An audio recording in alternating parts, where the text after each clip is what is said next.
타겟을 인지하는 전략입니다. 내가 이 타겟에 대해서 알고 있냐, 모르고 있냐. 나는 MZ세대에 경험을 줄 수 있는 타겟을 중심으로 물건을 팔겠다. 아니면 새로운 제품을 만들어내겠다. 이게 첫 번째일 것 같고요. 두 번째는 어필이라는 전략입니다. 어필이라는 건 브랜드 이미지에 호감을 불어넣는 건데요. 단순히 그냥 우리가 코카콜라라고 했을 때 아마 이거는 매스 프로덕이기 때문에 타겟은 전체 타겟으로 하고, 그리고 그 이미지는 그냥 뭐 언제든지 쉽게 마실 수 있는 청량 음료 정도일 텐데, 사실 어필 부분에서는 이런 매스 프로덕 같은 경우엔 잘 되어 있진 않거든요. 네, 런던 베이글 뮤지엄 같은 경우에는 이렇게 호감을 주는, 내가 마치 런던에 간 것 같은 경험을 갖고, 그리고 내 친구랑 같이 그 경험을 공유할 수 있는 이런 브랜드 이미지에 호감을 넣는 단계가 이 어필이 두 번째 단계가 될 것 같습니다. 그 다음에 세 번째 단계는 에스크 단계입니다. 에스크 단계는 내가 물어보는 단계죠. 물론 우리가 직접 인스타그램을 통해서 물어볼 수도 있을 것 같아요. 댓글을 달는 이벤트를 할 수 있잖아요. 그래서 런던 베이글 뮤지엄의 그 재료는 무엇으로 만들었나요? 이렇게 직접 물어보기도 하고, 그리고 그거에 대해 답변을 달기도 하고, 그래서 상호작용이 좀 있게 되는 결과가 있을 것 같고요. 그리고 우리 지인들에게 또 전달을 합니다. 액트라고 이제 표현을 할 건데요. 다른 지인들에게, 야, 내가 런던 베이글 뮤지엄 갔다 왔는데 너도 가볼래? 아니면 우리 같이 공유하기를 눌러볼까? 이렇게 같이 공유하는 거를 누를 수 있고요. 그 다음에 마지막으로는 어드보케이트라고 해서 바로 브랜드 커뮤니티를 구성하고 그것을 참여하는 것을 말합니다. 그래서 이 5개의 단계, 타겟을 인지하고 브랜드 이미지에 호감을 불어넣고, 그리고 지인들한테 물어보고, 그리고 함께 그것을 공유하는 그런 액트를 굉장히 활발하게 하고, 마지막으로 브랜드 커뮤니티를 만드는 이렇게 5개의 구성 단계가 아마 새로운 마케팅 전략이지 않을까 한번 생각을 해봅니다. 물론 저도 이런 견해를 갖고 있고, 우리 마케팅에서 굉장히 유명한 코틀로 교수님도 이러한 저와 같은 견해를 갖고 있는 거로 보입니다. 그래서 이렇게 5개의 구성 요소는 굉장히 제품을 차별화하고 경험을 차별화해서 줄 수 있는 중요한 그런 단계가 아닐까 생각합니다.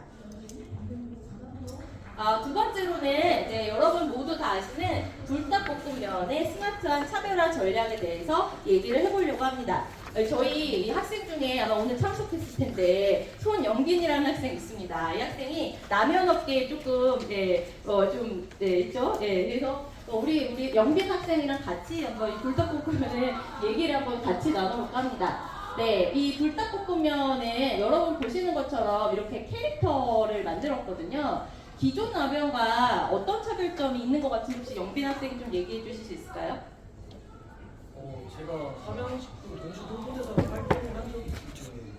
저 캐릭터랑 같이 뭔가 출시를 많이 하고 인형 같은 것도 많이 냈다고 알고 있는데, 저희는 포치인가? 그럴 거예요. 차별점이 있다기보다는 한참 그때 캐릭터를 이용한 마케팅이 되게 유행을 했었고, 그렇게 pen 하려고 삼양식품을 만들어서 불닭볶음면을 상징하는 캐릭터로 자리매김 하는 캐릭터가 아닌가. 네, 우리가 다른 그런 라면들 중에 이렇게 캐릭터가 있는 거를 본 적 있을까요? 본 적 없죠? 네. 꽃보면? 옷고면? 꽃보면. 꽃고면. 네, 이경규가 만들었던 꽃고면. 네, 맞아요. 꽃고면도 캐릭터가 있었는데 조금 성공하다가 조금 주춤하고 없어졌죠. 자, 이거 보시면은 삼양라면 주가인데요. 삼양라면의 2020년부터 현재 2024년까지 주가를 보시면 최근 6월 14일, 네, 어제였죠. 가격이 66만 5천 원 주당. 네, 굉장히 보면 치고 이제 가고 있는 걸 볼 수 있습니다. 그러니까 저 궁금한 거죠. 왜 삼양라면이 이렇게 성공을 했는지, 그 요소가 뭔지. 네, 다음 장. 그래서 제가 여러 가지 기사들을 좀 찾아봤더니, 일단 뭐 펄펄 난다, 미국서 불닭 난리 났더니 뭐 이런 얘기했는데, 교수님 실제로 미국에서 지금 불닭볶음면 많이 드시나요? 많이 먹어요? 네, 인기가 많이 있나요? 한국 가게 말고도 많이 나왔어요. 한국 가게 말고도 많이 있어요? 보통 이제 K마트 같은 데 주로 한국 식품이 있었는데. 그거만서는 요새 네. 코스트코나 아니면 고스톱도 많이. 그래요? 네. 불닭의 가치가 사실 목표 주가 83만 원까지 나와 있다고 얘기를 하거든요. 그래서 이 폭탄급 매운맛으로 전 세계를 휩쓸더니 펄펄하는 불닭 이렇게 지금 얘기가 많이 다하고 있습니다. 어떻게 해서 이 불닭볶음면이 성공했는지 한번 좀 더 분석을 해보도록 하겠습니다. 네, 저희가 잠깐 재미없는 마케팅 이론 중에 하나의 차별화 전략을 좀 하려고 하는데요. 이 차별화 전략이라는 거는 고객한테 탁월한 가치를 제공하는데 그 어떤 위에 있는 전략이죠. 그러니까 다른 경쟁사와 다르게 오는 그런 전략이고요. 차별화의 이 가능한 범주가 좀 여러 가지가 있습니다. 뭐 예를 들어 불닭볶음면처럼 아주 매운 이런 제품을 만드는 게 제품에 대한 품질에 대한 차별화도 있을 수 있고요.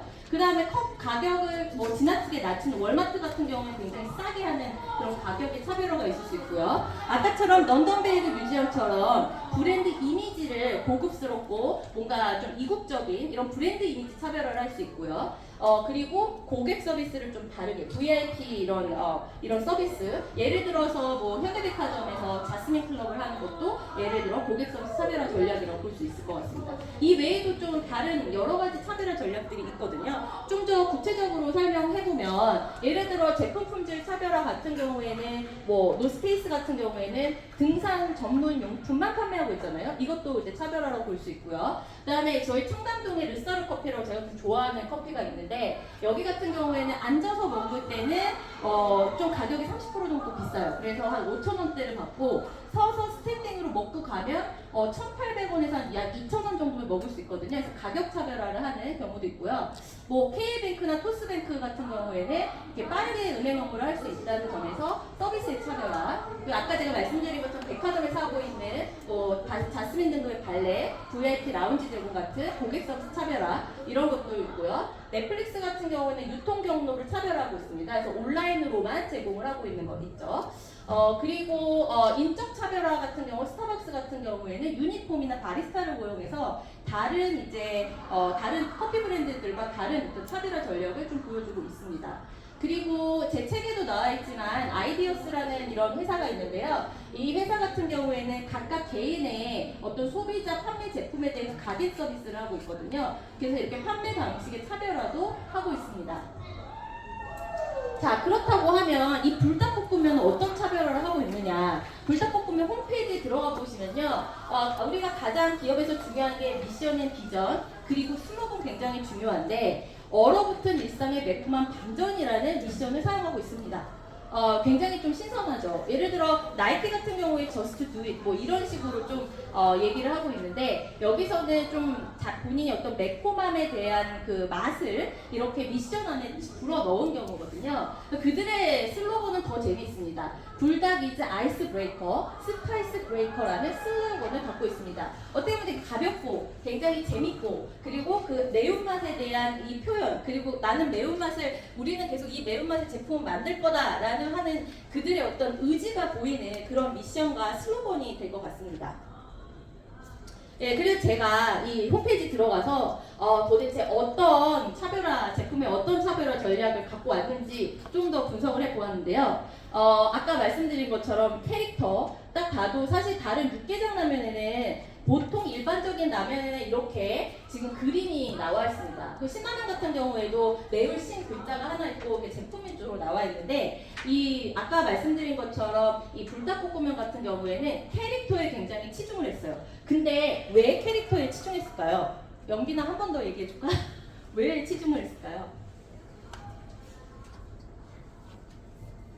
그냥 차별점을 주려고 했던 것 같고 삼양라면 자체가 저 캐릭터 제외하고 일단 이름에 양이 들어가서 양이 들어간 캐릭터도 있고 약간 라면 브랜드 특유의 그냥 라면 그림이 그려져 있는 제품이 아니라 새로운 시도를 하고 싶었던 게 있습니다. 네, 어떤 새로운 시도를 하고 싶었는지 좀 살펴보려고 하는데요. 일단 여기 보면 이게 시리즈, 불닭볶음면 시리즈가 있습니다. 이 캐릭터는 메인 캐릭터로서 모든 제품에 다 들어가 있다고 볼 수가 있는데요. 일단 불닭볶음면 중앙에 이렇게 매운맛을 품고 있는 이런 캐릭터도 있고 이거는 이제 까르보나라라고 해가지고 조금 덜 매운 이런 이제 핑크로 해가지고 만든 이런 제품들도 있고 그리고 이제 다른 이렇게 노란 색깔도 치즈를 넣었다 해서 이렇게 새롭게 만든 이런 캐릭터가 있습니다. 제가 생각했을 때 매운맛만 생각했다면 제품 차별화에서 굉장히 성공적으로 볼 수 있는데요. 두 번째 요소는 브랜드를 굉장히 강화시켰다는 걸 볼 수 있습니다. 불닭볶음면 매우면서 끝난 것이 아니라 요즘 MZ세대들이 굉장히 좋아하는 까르보나라나 치즈 같은 것을 넣어서 새롭게 브랜드를 강화시켰다고 볼 수 있습니다. 다음으로 넘어가 볼게요. 그러면 이게 이제 캐릭터거든요. 이렇게 요즘 이제 MZ세대들이 굉장히 좋아하는 전략 중에 하나인데 이 이름이 있습니다. 바로 호치라는 아이고요. 그리고 태생도 있습니다. 생년월일은 4월 13일. 그리고 이 아이는 매운맛에 굉장히 중독이 되어 있고 그리고 당당하고 의욕이 넘치는 매력적인 캐릭터를 갖고 있는 이런 캐릭터입니다.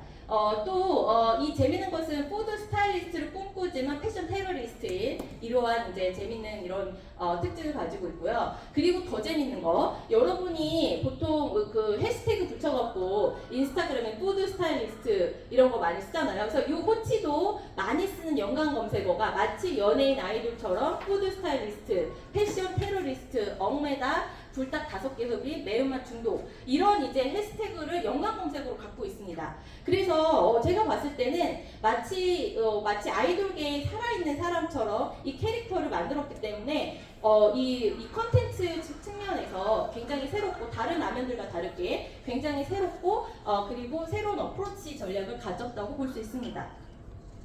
네, 또 재밌는 거는 삼양식품이 이 호치라는 캐릭터로 재미를 많이 봤거든요. 그래서 다음은 이렇게 캐릭터를 하나 더 만들기 시작합니다. 호치와 친구들. 그래서 아까 그 영빈 학생 얘기한 것처럼 양 이거 맞나요?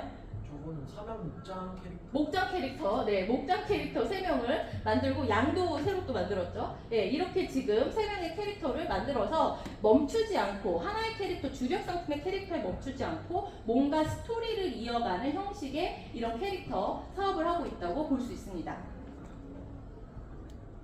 네, 그래서 이 홍보 전략의 차별화 어떻게 달랐을까? 어떻게 하면 세계적인 이런 회사로 갔을까? 아마 여러분 다 아실 거예요. 아마 해보신 분도 있을 것 같은데 혹시 해보신 분 있나요? 불닭 챌린지, 매운맛 챌린지 해보신 분 있으세요?